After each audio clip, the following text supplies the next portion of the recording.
आज का टॉपिक है डिविडेंड। नाम तो सुना ही होगा आप लोगों ने, डिविडेंड डिविडेंड डिविडेंड। जैसे बेटा क्या होता है, आप बैंक में पैसे जमा करते हैं। मान लो ये आपका एक एसबीआई बैंक है या कोई भी बैंक हो सकता है, मैं एसबीआई एज्यूम करके चल रहा हूं, ठीक है। यहाँ पे कोई एक आदमी है फलाना, कोई भी XYZ होगा, ये XYZ, ठीक है। इसने यहाँ पे 10 लाख रुपए जमा किए हुए हैं। एक हिसाब से इसने क्या किया, बैंक में पैसा इन्वेस्ट किया हुआ है, ठीक है। एफडी है या किसी अन्य प्रकार से इसने बैंक में 10 लाख रुपए अपने रखे हुए हैं। बैंक क्या करता है, इसे टाइम टू टाइम जो भी होता है इंटरेस्ट पे करता है। क्या पे करता है? इंटरेस्ट पे करता है एट द रेट ऑफ लगभग मान के चलते हैं 6% to 7% है एफडी पे ब्याज लगभग, तो ये बैंक इसे देता है। तो मैंने आपको एक बताया था हम इन्वेस्ट कहां करें, जब मैंने पढ़ा था why to invest in share market, gold versus share market, मैंने एक बताया था आपको टॉपिक। तो उसी के हिसाब से वहां पर मैंने सारी चीजें डिटेल में आपको बताई हुई है। तो उसी प्रकार आप शेयर मार्केट में भी क्या कर सकते हैं, इन्वेस्ट कर सकते हैं। तो कई लोग बड़ा डरते हैं, यार शेयर मार्केट रिस्की है, प्राइस क्या हो जाएगा। तो मैंने बताया था सारी चीजों की जांच परख अच्छे तरीके से कर लें, उसके बाद ही आप मार्केट में आए, अन्यथा आपको लॉस होने से कोई नहीं रोक सकता। तो आज हम वही चीजें, उसमें एक चीज पढ़ने वाले हैं डिविडेंड के बारे में। डिविडेंड क्या होता है तो समझिएगा। मान लीजिए आपकी कोई कंपनी है, आपने किसी कंपनी में इन्वेस्ट किया हुआ है। मान लो मैंने कंपनी है एक MSTC है, मेरी फेवरेट कंपनी में से एक है ये। 117 रुपए से मैं इसके शेयर खरीद रहा हूं, 110 से 117 की रेंज से आज इसका भाव लगभग 426 लगभग टच किया, तभी 500 तक भी गया ये, ठीक है। तो इस शेयर में मैं इन्वेस्ट कर रहा हूं। तो ये कंपनी डिविडेंड भी दे देती है, कभी कभी मुझे रेगुलर नहीं देती, कभी कभी मुझे इस पर डिविडेंड आ जाता है। तो ये डिविडेंड होता क्या है समझते हैं। तो जब आप किसी कंपनी में इन्वेस्ट करते हैं पैसा, तो हो सकता है कंपनी को अच्छा खासा प्रॉफिट हो जाए, और कंपनी अपने शेयर होल्डर को खुश रखने के लिए क्या करती है, चलो यार आज मेरे को बहुत प्रॉफिट हो जाओ, पार्टी मनाओ, ये लो पैसे। तो कंपनी भी क्या करती है, अपने प्रॉफिट का कुछ हिस्सा, some part of its profit, some part of the profit क्या करती है, शेयर होल्डर को दे देती है। Some part of the profit, profit किसको दे देती है, शेयर होल्डर को दे देती है। तो ये जो प्रॉफिट का एक हिस्सा कंपनी अपने शेयर होल्डर को देती है ना, यही हिस्सा डिविडेंड कहलाता है। इसी को हम क्या बोलते हैं, डिविडेंड बोलते हैं। इसी को हम क्या बोलते हैं, डिविडेंड बोलते हैं। क्या डिविडेंड देना कंपलसरी होता है? जी नहीं, डिविडेंड देना टोटली डिपेंड करता है कंपनी की पॉलिसी के ऊपर, कंपनी क्या चाहती है, डिविडेंड देना है या नहीं देना है। तो मैंने बताया था ना, कंपनी इसीलिए शेयर से पैसे जनरेट करती है ताकि उसे कोई फिक्स्ड खर्चा ना देना पड़े। अगर कंपनी यही चीज डिबेंचर के थ्रू या बैंक से लोन के थ्रू पैसा ले, तो उस पर एक गले में मतलब एक घंटे बंद, अरे यार हर महीने मुझे इनको क्या करना है, ब्याज देना है, ब्याज देना ना पड़े, फिक्स्ड बर्डन ना आए करके, तो कंपनी क्या करती है, अपना स्टेक क्या करती है, सेल आउट करती है, और उसके बदले में वो डिविडेंड अगर कंपनी की इच्छा हो तो दे, अदरवाइज कोई जरूरत नहीं है डिविडेंड देने की। अब बात आता है मेरा आपसे एक question, which kind of company give dividend? कौन सी कंपनियां डिविडेंड देती हैं? विच काइंड ऑफ कंपनी, कौन सी कंपनी, कौन सी कंपनी आपको डिविडेंड देती है? समझिएगा मेरी बात, ये चीजें लोगों को समझ में नहीं आती है, और डिविडेंड देने का नहीं देने का फर्क क्या आज मैं समझाता हूं। कौन सी कंपनी डिविडेंड देती है? जैसे आपको मैं बात करता हूं, एक होती है ग्रोइंग कंपनी, एक होती है ग्रोइंग कंपनी, और एक होती है non growing company, non growing company.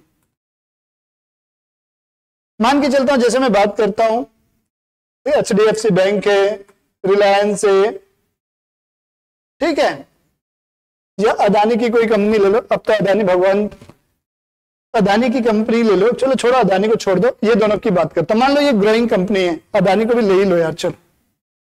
अब बात अलग है, अभी दिन ठीक नहीं चल रहे हैं इनके, लेकिन एक टाइम पे इनके दिन थे, ठीक है। तो इन कंपनियों में क्या होता है, ये ग्रोइंग कंपनी, इनके मल्टी क्या बेटा सेगमेंट से जहां इन्होंने इन्वेस्ट किया हुआ है, अपना किया हुआ है। तो ये कंपनियां क्या करते हैं, आज मान लो इनका ये बिजनेस था, फिर इन्होंने देखा अरे यार ये बिजनेस भी आ गया। जैसे रिलायंस है, इन्होंने कहां से चालू किया था बेटा, टेलीकॉम सेक्टर से चालू किया, फिर petrol pump, Reliance mart, Reliance के क्या हो गया बेटा, कई सारे सेगमेंट में इन्होंने हाथ फैला रखा है, चारों जगह इन लोग फैले हुए हैं। अदानी भाई साहब हैं, ठीक है, आपके अंबानी भाई साहब, ये सब जगह फैले हुए। तो इनकी कंपनी क्या कर रही है, जैसे ही बिजनेस से प्रॉफिट कमाया, मान लो इन्होंने बिजनेस से 10 करोड़ रुपए प्रॉफिट, 10,000 करोड़ प्रॉफिट कमाया, 10,000 CR प्रॉफिट कमाया, तो इसमें से चाहे तो कुछ हिस्सा शेयर होल्डर को दे सकते हैं ना, लेकिन इन लोग ऐसा नहीं करते। इस 10,000 करोड़ को क्या करते हैं, दूसरी जगह इन्वेस्ट करते हैं, री इन्वेस्ट करते हैं। ये प्रॉफिट को क्या करते हैं, री इन्वेस्ट करते हैं। जब ये री इन्वेस्ट करेंगे तो फिर से प्रॉफिट जनरेट होगा दूसरे बिजनेस से, ऐसे कर करके इनका बिजनेस काफी ऊंचा जाता है। तो ऐसी कंपनियां कंटिन्यूअस प्रॉफिट कमाती हैं। तो कोई भी कंपनी जब प्रॉफिट कमाती है तो उनके शेयर का भाव तो बढ़ेगा ही। अब शेयर का भाव बढ़ रहा है यार, 100 का शेयर 150 पहुंच गया, तो यार आपको डिविडेंड ना भी मिले तो रोने की दिक्कत नहीं ना यार, ये आप शेयर की प्राइस अप्रिसिएशन तो हो रही है, आपको यहां से तो बेनिफिट मिलना ही मिलना है। तो ऐसी कंपनियां इसलिए डिविडेंड देना प्रिफर नहीं करती। अगर आज ये डिविडेंड देने लगेंगी तो इनका क्या होगा, जो री इन्वेस्टमेंट होगा वो कम होगा। जब री इन्वेस्टमेंट कम होगा तो प्रॉफिट कम होगा, प्रॉफिट कम होगा तो शेयर की ग्रोथ उतनी नहीं होगी। तो बात तो वही है। तो ऐसी कंपनियां करती है स्ट्रेटेजी फॉलो और अपने बिजनेस को आगे बढ़ाती हैं। तो ऐसी कंपनियां जनरली डिविडेंड नहीं देती, या देती है तो कभी कभार दे दिए, बात अलग है, और बहुत कम देते हैं। तो ये होती है बेटा ये होती है ग्रोइंग कंपनी जो डिविडेंड नहीं देती, या देती है भी तो बहुत कम देती है। अब यहां लिखा है नॉन ग्रोइंग कंपनी। जैसे बेटा मैं बात करूं, कुछ साल पहले तक ITC जो है, इसका शेयर एक लेवल पे क्या था बेटा, पड़ा हुआ था। NTPC है, पावर ग्रिड है, ठीक है। इस टाइप की कंपनियां क्या होती है, जनरली इनमें ग्रोथ उतनी नहीं देखने को मिलती है आपको। तो ऐसी कंपनी जिसमें ग्रोथ कम है, आपने पैसा डाल रखा बट वो बढ़ ही नहीं रहा है, तो ऐसी कंपनी क्या करती है, अपने शेयर होल्डर को तो रिटेन करना चाहेंगे ना यार। तो कोई बात नहीं है, तुम नाराज मत हो, शेयर में ग्रोथ नहीं है ना। तो मैं क्या किया, मान लो मैंने 20 लाख रुपए इन्वेस्ट किए हुए थे, ठीक है, एक ऐसी कंपनी में जिनमें ग्रोथ बहुत कम थी। मुझे नहीं मालूम था कि ग्रोथ वाली है, नहीं मालूम, ठीक है, तो मैंने इन्वेस्ट करके रखा हुआ था। तो ऐसी कंपनी में देख रहा हूं यार, 1-2 साल बाद भी मेरे इन्वेस्टमेंट की वैल्यू लगभग 20 लाख की 21 लाख है, या 20,50,000, मतलब बहुत कम है, नॉमिनल ग्रोथ देखने को मुझे मिल रही है। तो मेरा मन नहीं हो रहा यार इस कंपनी में बने रहो यार, कि रहने दो यार। तो ऐसी कंपनियां क्या चाहती हैं, अरे यार ऐसे लोग अगर क्या करेंगे, मेरे इन्वेस्टमेंट जो जिन्होंने किया वो छोड़ के चले जाएंगे, बेच देंगे और किसी दूसरी कंपनी में इन्वेस्ट करेंगे तो मेरा नुकसान होगा।